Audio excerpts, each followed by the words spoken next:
Good evening, students. நீங்கள் நம்ம பார்க்க போகிறது பார்த்தீங்கன்னா ஆஃபலி எக்ஸாமினேஷன் 2025 உடைய 12th மேக்ஸில் சென்னை டிஸ்ட்ரிக்ட் உடைய ஒரு கம்பல்சரி 2 மார்க் கொஸ்டின் தான் நம்ம பார்க்க போகிறோம்.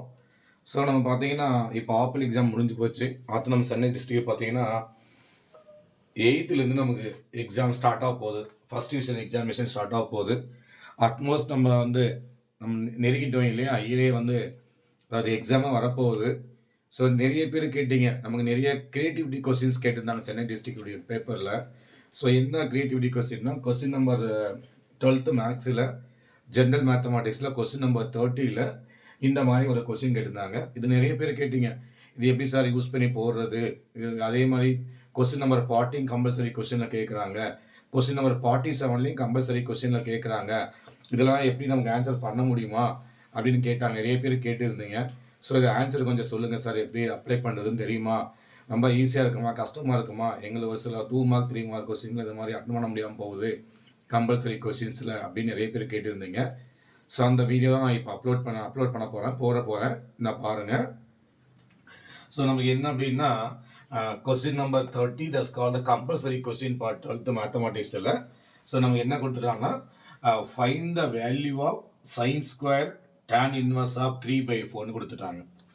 ஸோ என்ன அப்படின்னா, நமக்கு இந்த கொஸ்டினில் ஸோ நமக்கு என்ன கொடுத்துட்டாங்க அப்படின்னா, இந்த வேல்யூ கொடுத்துட்டாங்க. இதனுடைய வேல்யூ கேட்குறாங்க, ஃபைண்ட் த வேல்யூ, இந்த மதிப்பு, இதனுடைய மதிப்பு என்னன்னு கேட்குறாங்க. தமிழில் சொன்னால் ஃபைண்ட் த வேல்யூ, இதனுடைய மதிப்பு காண்க அப்படின்னு கொடுத்துட்டு இதை கொடுத்துட்டாங்க. இப்போ மதிப்பு காண்க அப்படின்னு பார்த்தீங்கன்னா நமக்கு என்ன அப்படின்னு பார்த்தீங்கன்னா, நம்ம ஈஸியாக சொல்லிடலாம். மதிப்பு காண்கன்றது இந்த மாதிரி கொடுத்துட்டாங்க. என்ன அப்படின்னா, sine square into tan inverse of, so நமக்கு பார்த்தீங்கன்னா 3/4 இதனுடைய வேல்யூ நம்ம கேட்குறாங்க. அதாவது தென் வேல்யூ ஆஃப், இதனோட வேல்யூ என்னவா இருக்கும் அப்படின்னு நம்ம கண்டுபிடிக்க போகிறோம். இதுக்கு ஒரு சின்ன ஃபார்முலா இருக்குது. என்ன ஃபார்முலா அப்படின்னா, நம்ம ப்ராப்பர்ட்டிஸில் நிறைய ஃபார்முலாஸ் இருக்குது. இது டிக்னாமெட்ரின்னு பார்த்தீங்கன்னா நிறைய ப்ராப்பர்ட்டிஸ் இருக்குது. அந்த ப்ராப்பர்ட்டி பேஸ் பண்ணி தான் கண்டிப்பாக ஒரு 2 மார்க் கொஸ்டினோ 3 மார்க் கொஸ்டின் ரைஸ் பண்ணுறாங்க. ஸோ நமக்கு என்ன ஃபார்முலா அப்படின்னா, இதான் ஃபார்முலா. அதாவது sine into tan inverse of x அப்படின்னா, ஸோ நம்ம என்ன பண்ணலாம் அப்படின்னா அப்படி எழுதலாம், x divided by root of 1 + x square. So இதுதான் ஃபார்முலா. இந்த ஃபார்முலா தெரிஞ்சால் நம்ம ஈஸியாக இந்த சம்மை கண்டுபிடிச்சிடலாம். ஸோ என்ன மீனிங் அப்படின்னா, sine tan inverse of x divided by root of 1 + x square. இதனுடைய ஃபார்முலா பார்த்தீங்கன்னா நம்ம சிம்பிள் ப்ராப்பர்ட்டி தான். ஸோ இதனோட ப்ராப்பர்ட்டி இது மாதிரி வந்தால் நம்ம டைரெக்டாக எப்படி யூஸ் பண்ணணும்னா இந்த ஃபார்முலா யூஸ் பண்ணலாம் இல்லையா. அப்போ x into tan inverse of x into x divided by root of 1 + x square. இதுதான் பார்த்தீங்கன்னா இதனுடைய ஃபார்முலா.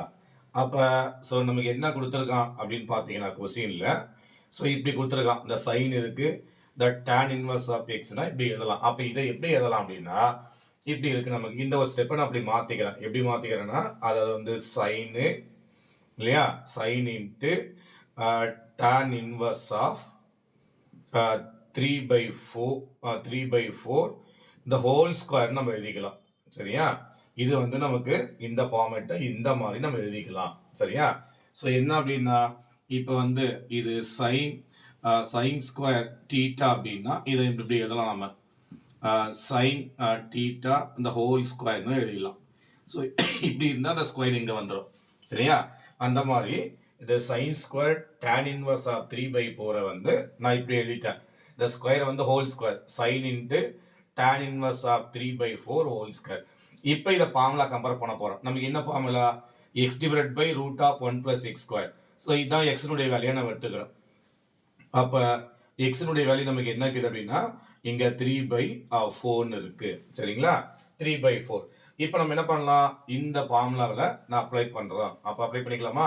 ஸோ இந்த ஃபார்முலாவில் அப்ளை பண்ணுறோம். X value 3/4 divided by root of 1 plus x value பார்த்தீங்கன்னா 3/4 ஹோல் ஸ்கொயர் இல்லையா. அதே மாதிரி ஹோல் பவர் இந்த பிராக்கெட்டை நான் க்ளோஸ் பண்ணிக்கிறேன். சரிங்களா, இதுக்கு பார்த்தீங்கன்னா நமக்கு இங்கே ஸ்கொயர் இருக்கு, இதுக்கு ஸ்கொயர் இல்லை, இங்கே ஹோல் ஸ்கொயர் எடுத்துக்கிறோம். சரிங்களா, ஸோ இது வந்து ஃபார்முலா. அடுத்த ஸ்டெப் நான் இங்கே மூவ் பண்ணுறோம் பாருங்க.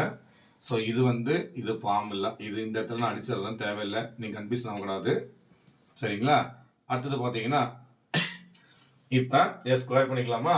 இது அப்படி தான் இருக்கு. Equal to 3/4 whole divide by root of 1 plus 3 square பண்ணா 9, 4 ஸ்கொயர் பண்ணா 16 இல்லையா? எழுதிட்டா த ஹோல் ஸ்கொயர்.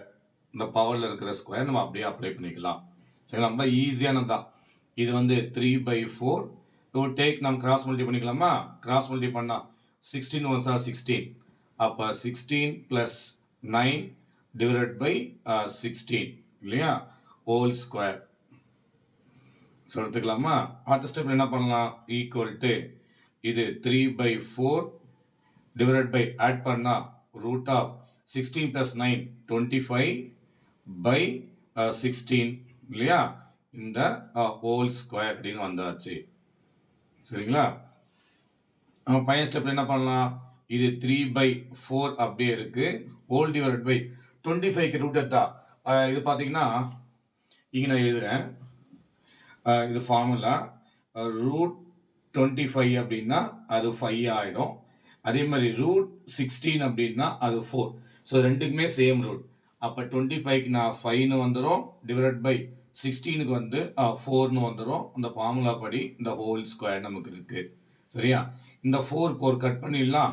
ஸோ நமக்கு என்ன இருக்குது மீதி? இதுதான் இருக்கு ஃபைனல் ஆன்சரில் என்ன இருக்கு? அப்போ 3 டிவைட் பை 5 த ஹோல் ஸ்கொயர்னு இருக்கு. அப்போ ஸ்கொயர் பண்ணா 3 ஸ்கொயர்னா 9, 5 ஸ்கொயர் பண்ணா 25. தென் வேல்யூ, இதனுடைய வேல்யூ தான் கேட்குறான். அப்போ இதனுடைய வேல்யூ நமக்கு என்னன்னு பார்த்தீங்கன்னா நம்ம ஈஸியாகவே இதை சொல்லிடலாம். அப்போ இதனுடைய வேல்யூ நான் எதிர்பார்த்தேன் therefore. ஸோ ஃபைனலாக therefore sin square tan inverse of 3/4 value பார்த்தீங்கன்னா 9/25. சரியா? ஸோ இந்த ப்ராப்பர்ட்டி தெரிஞ்சால் நம்ம ஈஸியாக இதை ப்ரூவ் பண்ணிடலாம்.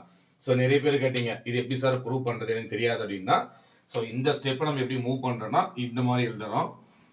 சைன் ஸ்கொயர் இங்கே நான் எழுதிடுறேன். சைன் ஸ்கொயர் தீட்டா அப்படின்னா அப்படி எழுதலாம். இது சைன் தீட்டா த ஹோல் ஸ்கொயர் அப்படின்னு எழுதிக்கலாம். சரியா? இதுதான் இந்த இந்த இந்த ஃபார்ம். இப்படியே இந்த ஸ்டெப் எப்படி கன்வெர்ட் பண்ணலாம்னா இந்த மாதிரி நான் கன்வெர்ட் பண்ணியிருக்கேன். இந்த ஃபார்மை யூஸ் பண்ணி கன்வெர்ட் பண்ணிக்கிறேன். ஸோ மீதிலாம் இது இப்படி இருந்தால் இந்த ஃபார்மெட்லேயே எழுதலாம். ரொம்ப ஈஸியான கொஸ்டின். கண்டிப்பாக நமக்கு இந்த மாதிரி கொஸ்டின்ஸ் தான் நம்ம கண்டிப்பாக கேட்குறாங்க அடிக்கா. ஸோ அதனால் என்ன பண்ணணும்னா நல்லா பண்ணீங்க அப்படின்னா ஈஸியாக பண்ணிடலாம். ஸோ நெக்ஸ்ட் ஒரு வீடியோவில் பார்க்கலாம். தேங்க்யூ.